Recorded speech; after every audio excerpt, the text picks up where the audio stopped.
Morning everyone, my name is Audrey. I'm stitchywitch42 here on FlossTube and over on Instagram.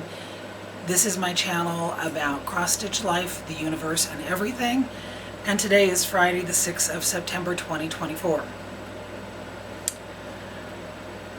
So, I have some questions that I want to ask you. And I'm hoping that you'll answer them down below in the comment section. First question, are you a process stitcher or a product stitcher? By that, do you stitch just to stitch, or do you stitch because you want the finished piece? The second question is, if you're a product stitcher and your piece is finished, do you finish it, or do you have somebody else finish it? And the third question, if you finish it yourself, how did you learn? I started my channel 7 years ago. 7 years ago this weekend. So it's my anniversary. And one of the first people that I watched was Vonna Pfieffer, the Twisted Stitcher. She had been recommended to me, and I saw she had a bunch of tutorials, and I didn't know how to do any finishing at that time. So I watched her tutorials, and I had a small piece that I wanted to make into an ornament, but I didn't know how to do it, and she had this video saying, this is how you make an ornament. So I sat down and I wrote a list of all the things she said to do and all the measurements she said to take. And I sat down at my kitchen table with all my supplies and her notes, and I cut out my backing for it, and I cut out the little piece of batting, and I cut out my piece, and I put it together, and I'm putting it together, and I'm wondering why I don't have enough space going around this backing piece. And it was simply because while I had written down the notes from her video, I didn't pay attention to them.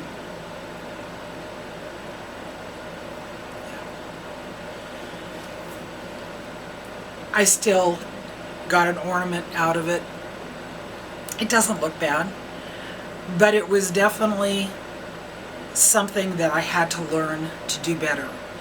And that's the thing of it. When you do your own finishing, you have to learn. You're going to make mistakes, and hopefully you'll get better. So fast forward to now. I had 3 pieces that I wanted to finish. I wanted to do them as a stand-up. Each one of these 3 pieces. Well, 4 actually. And I know that Helen D had a tutorial on finishing as a stand-up. So I went to her channel and I found that video, and we're gonna take a rabbit hole here. Do you know how to make a playlist on your channel? If you watch YouTube on your laptop, on your cell phone, on your television, you have a YouTube account. You have a home page, and you can create your own playlist. You don't have to have video content. You can create playlists of other people's videos so that you can reference back to them if you need to. And I did that with Helen's video on her stand-up tutorials. Brought the video up, went down below it where it said save. It brings up a drop-down box, and you can either create a new playlist or you can add it to an existing playlist. So that way I would have it for reference when I actually went to make these stand-ups. So just like I did with that first tutorial from Vonna, I wrote notes. Helen says, go out 1/2 inch on either side of your design, and that's going to be the width that you need to make your template. But when you cut your piece out, you need to add 1/4 inch outside that template for seam allowance. Have I ever told you I'm blonde? It's natural. Because I sat down and I did the math for all of these because I was going to do them all at once. And I grabbed that template for the first one and I started cutting it out, and I was about halfway through cutting it out when I realized I was cutting it right along the edge of my template. I didn't give myself a 1/4 inch seam allowance. Word! I'm telling you, that word is so good. So I'm looking at what I've done, and I'm thinking now, how am I going to fix this? Because it's either going to be really, really tight, or I'm going to have to stitch the piece again. And I didn't want to stitch the piece again, but it was a small piece, so I could have if I had to. So what I decided to try is, my seam allowance on this piece is like 1/16 of an inch. It's tiny. It's tight. But since you have a starting edge and an ending edge, I made sure that I back stitched both of those really well, because I knew when I turned this inside out that if anything was going to go wrong, that's where it was going to go wrong. So my first finish is a stand-up. This is a piece that I stitched last winter.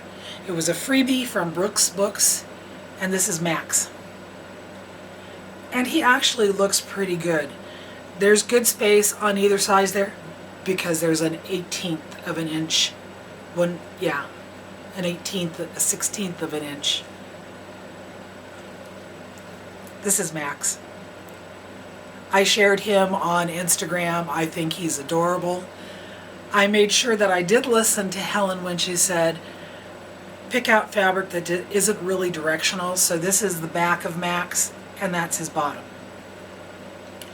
And I want to tell you, other than my screw up, this is one of the simplest finishes I think I've ever done. So that's my first fully finished item from Brookes Books, Max. So when I stitched Max, I also did her freebies for the Grinch. The one with his heart 3 sizes too small, and the one after his heart grows. I did not make the same mistake with Grinch that I did with Max. This time I remembered to give myself that 1/4 inch seam allowance around my template. What I did forget to do, but I remembered to do on Max, was up at the top, you make little snips down to that stitch line. I did. They're there. They're tiny, and 1/16. It was. When I was doing the Grinch, I kind of forgot to do that part. You might be able to tell a little bit. I don't know. I still think he's cute. So, like I said, I stitched both versions of the Grinch. 3 sizes too small, and after his heart grew. And this is what he looks like. 3 sizes too small. And this is what he looks like after his heart grew. I used the same fabric that I used on Max, so their bottoms match, but I think he is so adorable. And I'm telling you, this kind of finishing is easy, as long as you don't screw up. I'm here to tell you what my screw-ups are, so that, you don't do the same thing. So after I got those two done, I gave myself a break, because it's like, I don't want to mess up the next one. And I went back upstairs later on in the afternoon, and I sat down to finish this one. And this one went really, really well. This is one of my hashtag 24 Bats in 2024 projects. It was the last one that I had stitched on. It was a freebie from Durene Jones, part 1 of her pattern called Trick or Treat. I call him Grim, and I think that he is absolutely adorable. I love him so much. He is so cute. So, so cute. And of course, he had to have bats on the back, which are directional.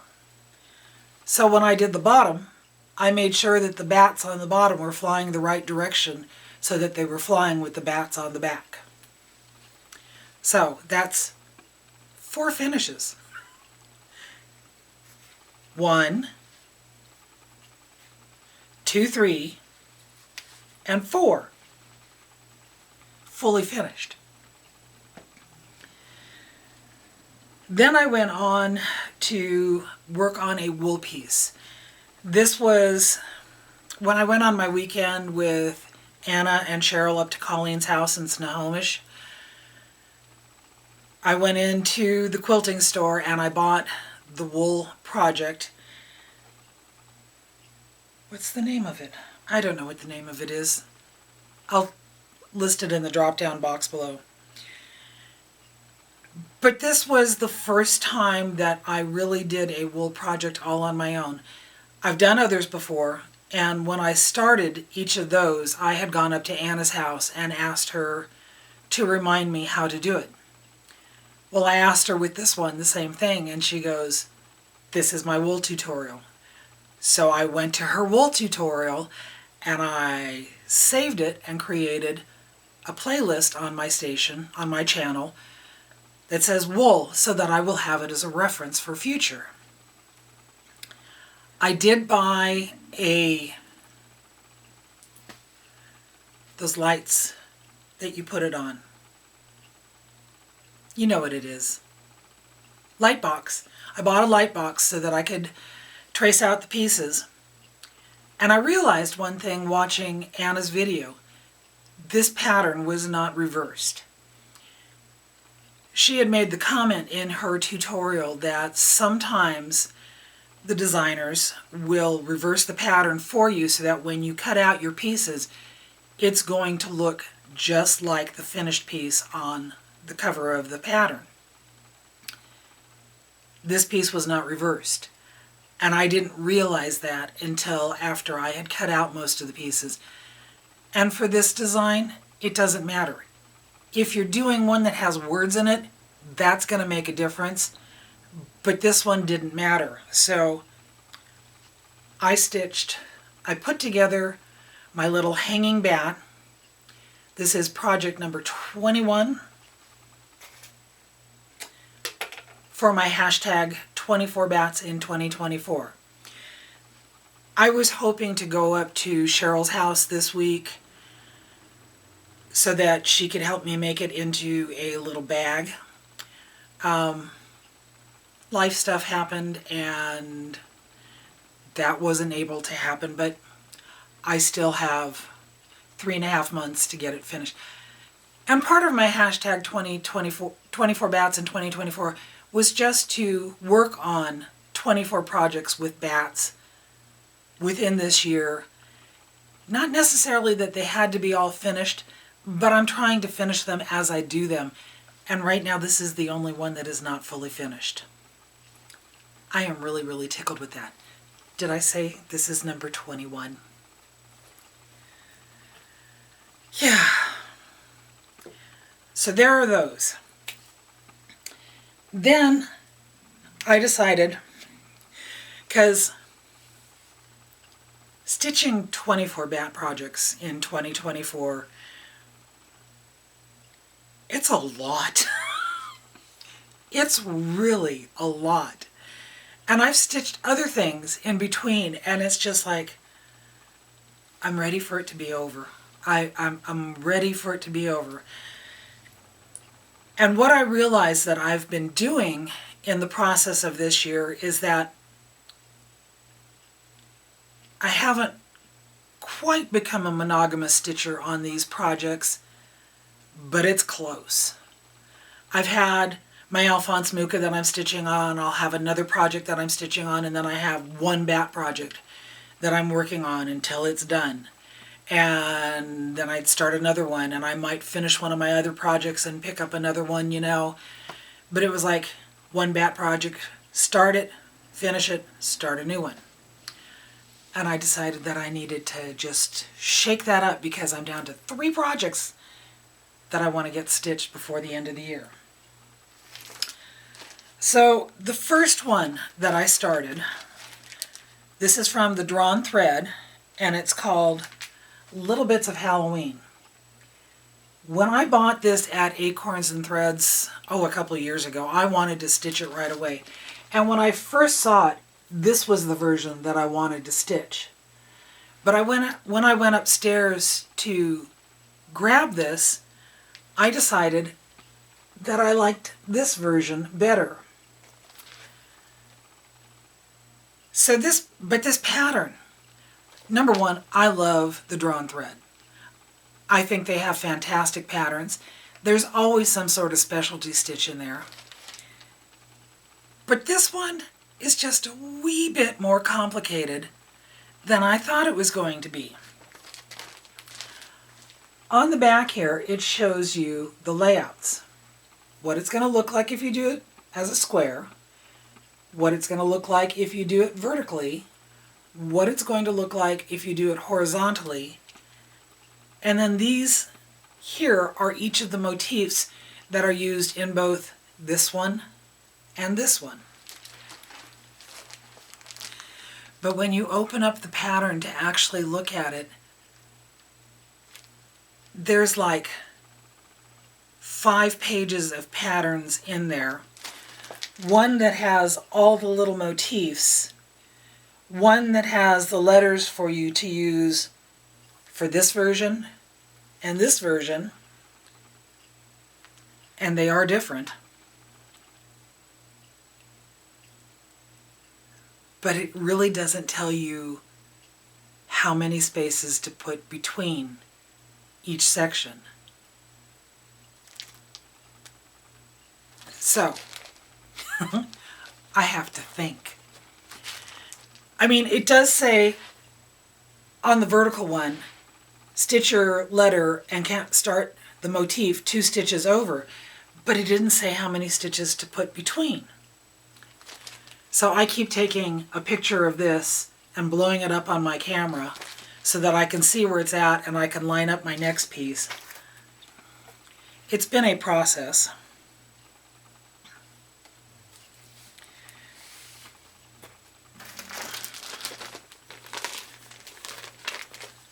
But this is where I am at with Little Bits of Halloween. I've got the H and the A, and I've started the double L's. That's a moon. It'll have a bird in it. And yes, there's spiders on it, and yes, I'll stitch them.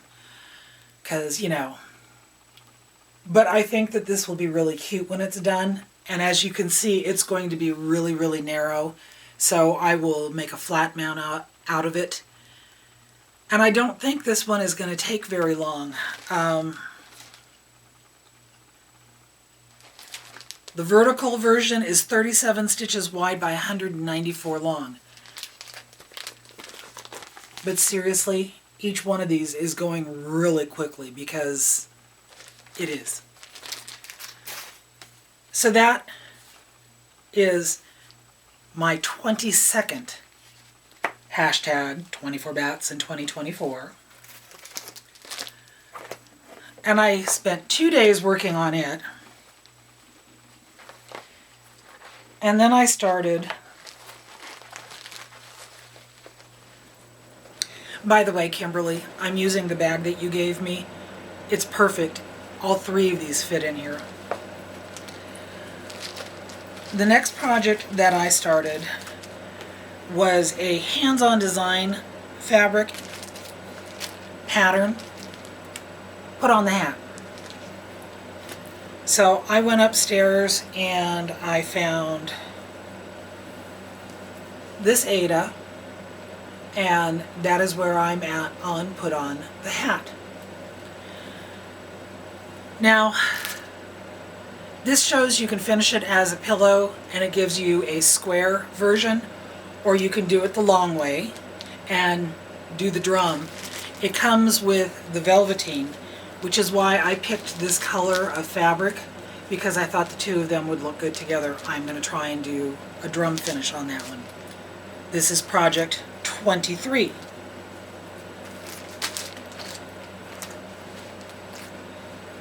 And then the last one in the bag, oops, I don't want to show you that side. It's a pattern. This is a pattern that I've had for quite some time. It's from Sue Hillis. It's called Dark Shadows. I've actually stitched one of these before. I did it 4, maybe 5 years ago, and I gave it away when I participated in an exchange. It was this one here. I'm now working on this one, Trick or Treat. So again, I went upstairs and I looked through my stash. I didn't have anything purple. What other color would look good? Well, I have this one. This is Toast by BeStitchMe, and I really, really like the way it looks on that, so this is where I'm at on this one. So between the three of them, I work on them a couple of days, and then I go back and I pick up another one of them and work on it a couple of days. And I'm hoping that that will give me enough break in my brain to get my hashtag 24 Bats in 2024 done. I am ready for it to be done. My plan is that come next January, hopefully I'll have them all fully finished, and I will do a video on all of them, and I will share all 24 patterns, all 24 finishes, and I will also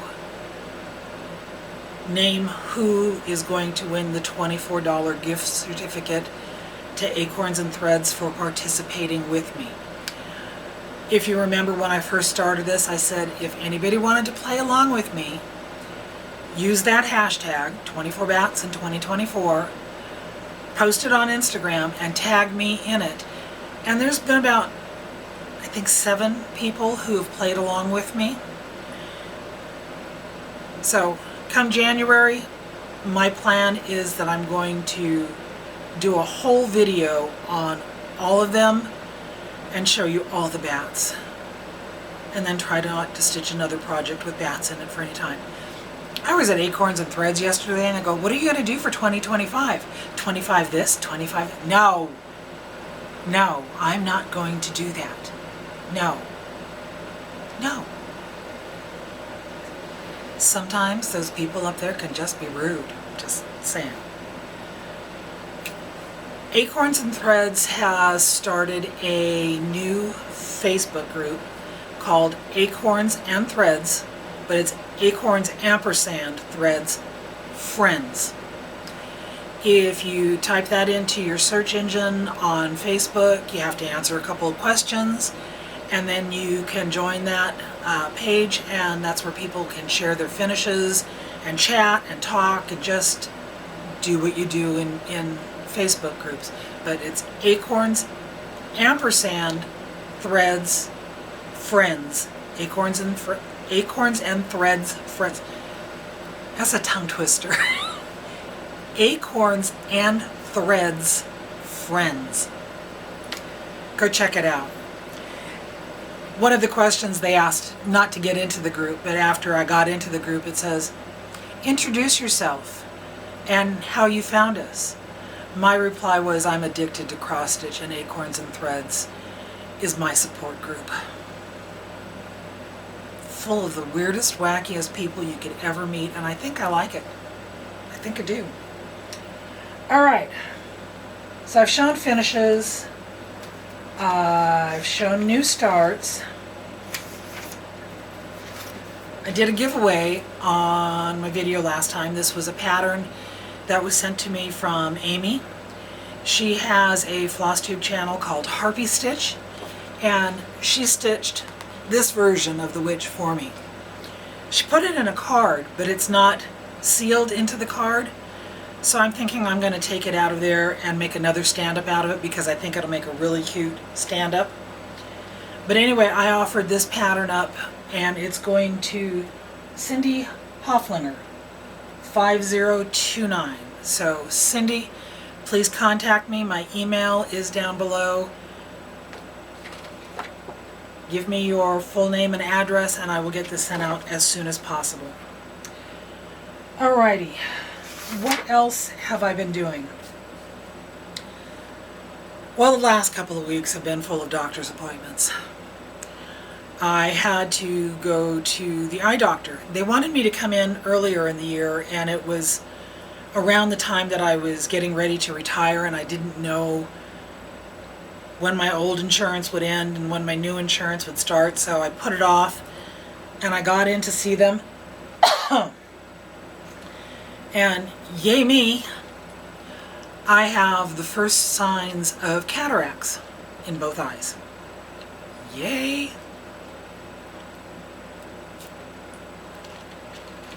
The doctor said it's not something that I have to worry about for several years.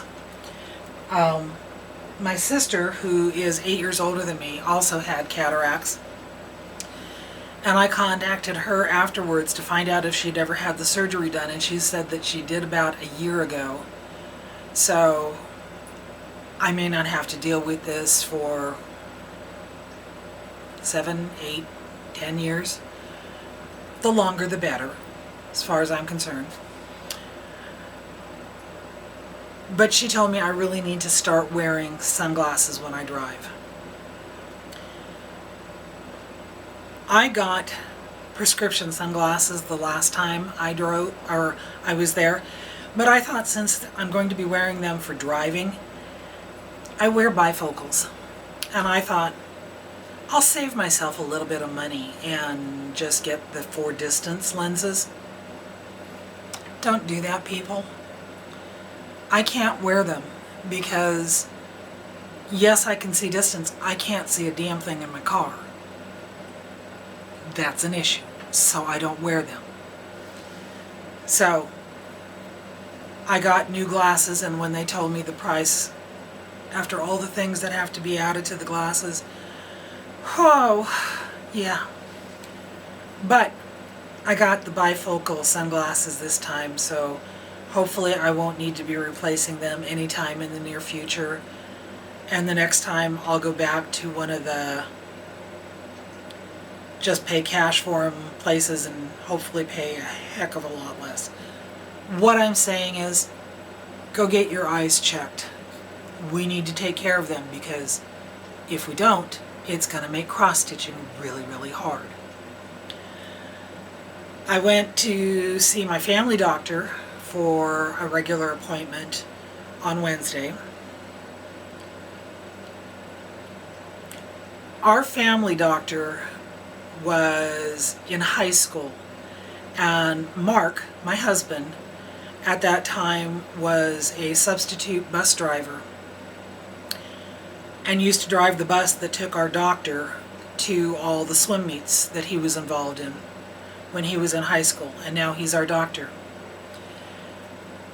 So when I was talking with him and having my checkup done and doing all the things, I asked him, I said, I have this little bump that has developed on the top of my head. What is it? And he walks over and he's standing here on this side of me and he looks at it and he goes, it's a blah da da da da da da. It's something that comes with age. And I smacked him in the gut. And he goes, oof. I said, that's rude. And he goes, I didn't say you were old. I said, it comes with age. I said, that's rude. Doctors. He reminded me that I need to make another appointment. Okay, after last year when I had the appendix removed and then the gallbladder removed, the CAT scan showed something on my pancreas. Why not? So they did an MRI earlier this year, and I remember telling you about that because when I did my next video, I told you that the way I got through the MRI was to do a mental floss tube because I'm claustrophobic and I hate being put in those machines. Because they're doing an abdominal scan, You go head first into the machine, and I'm claustrophobic. So he reminded me that they needed to schedule another one, and I said, can I refuse to do it? And he goes, what do you mean? And I said, I don't like doing those. I'm claustrophobic. He goes, did we give you drugs last time? And I said, no, and that would only make it worse for me. It would, no. I said, he goes, well, we can do a CAT scan. Will you still be able to see what you can do or what you need to know? And he said, yes. And I said, fine, let's do that. MRI, 20 minutes, head first in the machine. CAT scan, feet first, 5 minutes. CAT scan. So, need to get that scheduled and get that over and done with. And then he looks at me and he says, well, now that you're 65, this time he was all the way across the room from me when he brought up my age. He goes, we need to do a Medicare wellness visit. Medicare has been driving me nuts. They have been calling and calling and calling and sending texts and sending emails about having a wellness visit done. And I said, what is this wellness visit? Well, there's a list of questions that we give you, and you answer all the questions, and you come in and we do this and that, and fine, schedule it. So, my Christmas present, 2 days before, I'm going in for a Medicare wellness check. Whatever. But the doctor's appointments don't stop there.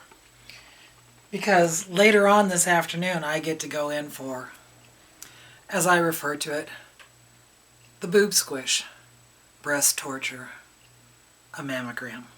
Yeah. I thought I was supposed to be there this morning. I had it in my calendar that the appointment was at 9 o'clock. I had it on my whiteboard that the appointment was 9 o'clock, and then I got a text from them last night that said my appointment's at 1. Okay. Whatever. So I get to go in later on this afternoon and get that done. The reason I'm bringing these things up, people, if we're of an age, we still need to do them. After a certain point, you don't have to do the pap smears anymore. That's nice.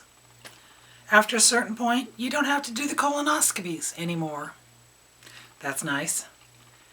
But you still have to do all the other stuff. So go see your eye doctor. Go see your regular doctor. Go get your breasts tortured. Because we need to take care of ourselves. All right. It's my 7-year anniversary for doing floss tube. Which is kind of mind-boggling. Because when I did that first one, I didn't think I was going to be doing very many of them. And it's 7 years. And it's just like, wow. Really? 7 years. But anyway, I would like to do a giveaway for celebrating my 7-year anniversary. And I'm going to offer up a $50 gift card to Acorns and Threads.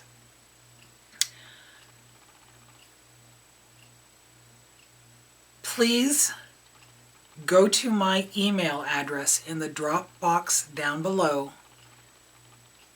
and send me a screenshot of your YouTube homepage that shows me that you are a subscriber. If you have a private account and you're subscribed to me, I can't tell that you're actually subscribed. If you have a public account, I can see that. This time, I want a screenshot of your homepage showing that I'm on your subscribed list. And if you send that to me, you will be entered into the drawing for a $50 gift card from Acorns and Threads. Yes, I am making you work for it this time. I've noticed that my subscriber count has always gone up and down. But for the last 6 months, it has basically been between 3,250 and 3,270, and it bounces up and down and up and down, and it's basically been flatlined for 6 months.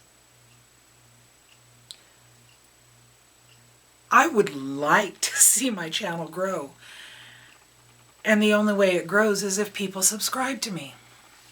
So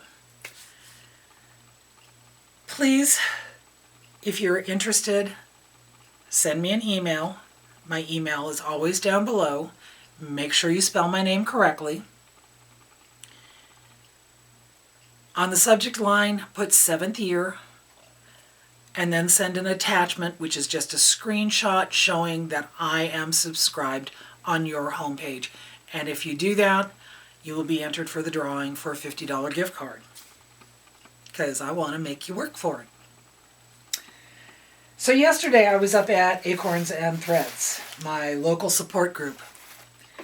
And when I walked in there, Michelle goes, I found something for you, and I just thought I had to get it for you because as soon as I saw it, you're the person that I thought of. So Michelle had gone to Target, and she found this frame. This is adorable. And I don't know whether you can see it in the screen or not, but if you look at it up close in person, in one light, the bat is purple, and if you look at it in the other light, it's green. This pops out so I could put a finished piece in there. I wish I'd had this earlier because I know just the one I would have loved to have had in there. I'll find something to go in it.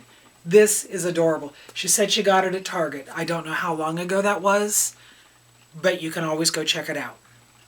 Thank you very much, Michelle. Oops. That didn't happen. Oops.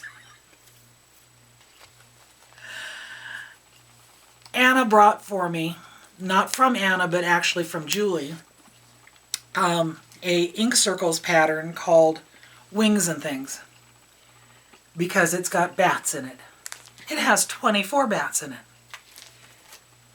Well, yes, it would have worked for my hashtag 24 bats in 2024. That was the one thing I said. Don't do a project with 24 bats and count that because I want 24 projects. But that's Wings and Things. I love ink circles. I love the symmetry of them. But these are ones that you have to pay attention. I did the squid one. I called it Squidly. I ended up giving it to Anna to go in her ocean room, because an ocean room needs a squid, right? But thank you, Julie. I like it. I will eventually get around to stitching it. But then when I was up there, you know, you've got the annex where everybody is stitching, and then you've got the shop that has things in it that make you spend money. So, a while back, Anna and Cheryl had both said something to Janine on our little chat group that they needed this pattern, and this is called Stitcher Urn by Quaint Rose Needlearts, and it's really cute. So I went ahead and I got that. And there's no bats. No bats. Tomatoes, yes. Flowers, yes. An urn, yes. No bats. But I got that yesterday. It was waiting for me in my bag. And then Janine comes out a little while later when there were several people stitching around the room now. And she has some patterns in her hand. And she got everybody's attention, and she said she purchased these patterns because I had sent a request in our little chat group if she could get this pattern. It's by a designer called Sprouting Lupine. I saw that, I don't even remember where I saw this pattern, but it was like, I need this pattern so much because it is all sorts of gorgeous. This is Graeyard Guardian. Look at that. There's a weeping willow. There's a cat with a mouse. An angel cat with a mouse hanging out of its mouth. There's an owl down here. There's a bird down here. There's a grim. There's a grim. Oh my gosh. I needed this one. There's a close-up of the grim. He's fabulous. This is going to be my New Year's Day start for 2025 because I love this one. And when she was looking for this one for me, she found out that Sprouting Lupine has a number of patterns. And I think Janine has, I think she has a few more copies of this one. And there was 1, 2, 3, 4, 5, I think 5 other patterns that she got. And while this is not something that I would normally stitch, this is gorgeous. And there is definitely part of it that I want to stitch. This one is called Delft Beetles. Look at that. All those lovely shades of blue. Amy loves toads. This is right up your alley. This is gorgeous. She has ones with spiders on it. I didn't get those. She has another one that has some beetles on it. She has one with a cat in a garden. Contact Acorns and Threads and ask them which patterns they got. Sprouting Lupine. So, I want to stitch this big beetle here. I think I have an idea for it. But anyway, I got both of those. And yeah, absolutely loved it. So, am I done? No, I'm not done. Because there's still more. I haven't shown you my Alphonse Mucha. And I haven't shown you my Stitchy Witchy Bell Pull. So let's get out the Stitchy Witchy Bell Pull.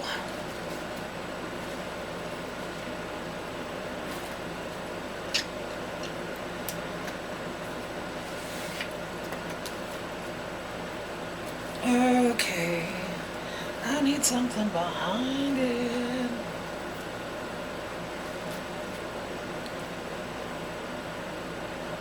There you are.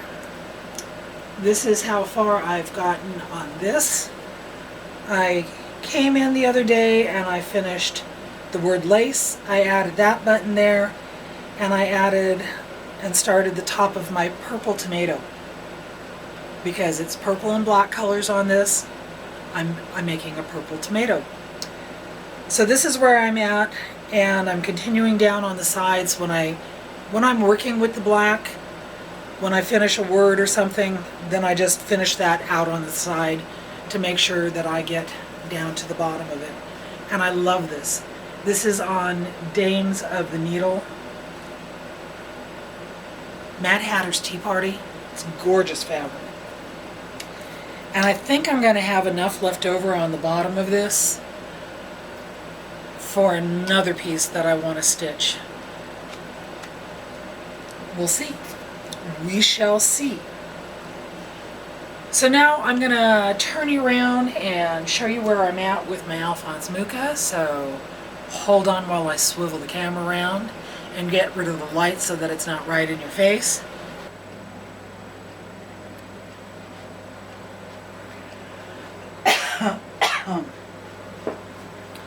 So I took this with me up to Acorns and Threads yesterday, and all the black that is over here, I think it was up to there when I got to Acorns and Threads. So I've stitched all this black down this side, all of this area here, and as you can see, I'm almost to this corner. So she is getting closer. So I've been working on her. It's not too bad working through the double layers of fabric at the bottom, because if you remember I had to add fabric at the bottom. It's not bad working through it. It's mostly the white border that goes around the whole thing that's kind of driving me crazy. Why they had to do that, I don't know. Why I didn't realize that I didn't really need to do that, I don't know. But I do know that I needed that border to make it the same size as my other Alphonse Mucha. My plan is to keep working on her and getting her done this year. So maybe she'll be what I work on today while I'm waiting to go to my torture appointment. People, if you need to make doctor's appointments, make them. Don't put them off. Take care of yourself. It's what we need to do. So, my husband and son's Jeep trip. They had some adventures, and I thought I would include a little 2-minute video at the very end here that I made from some of the cell phone pictures that they sent to me while they were on their trip. They were gone for 9 days. My house was so clean. It was so nice. And I was really kind of surprised. My living room did not explode when Mark got home because everything was in the Jeep. He just drove it straight into his shop and brought things in as he needed to, and the kitchen kind of sort of exploded, but the living room didn't. I was surprised. They had a lot of fun. They had some adventures. They had some issues with Chug-a-Lug. They had to clean out the air filter a couple of times because driving through the dusty roads, it clogged really bad, so he's going to work on fixing that. And one of the supports broke when they were doing the rally, and fortunately there were other Jeep owners there, and somebody had a bolt that Mark could use to fix it, and they were able to make their trip and to learn a lot of things. Part of this adventure was for Philip to learn how to drive the Jeep. I kept ragging on both of them. Let Philip drive, let Philip drive.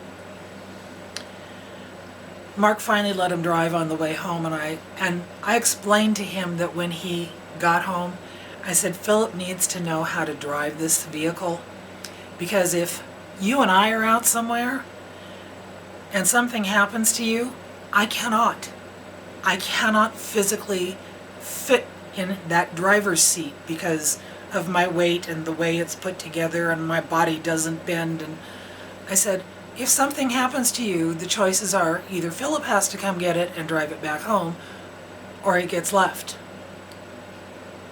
Philip will be learning how to drive the Jeep. I think men hate it when you give them a very logical reason why they should do something. But anyway, I'm going to include a 2-minute video at the end of this.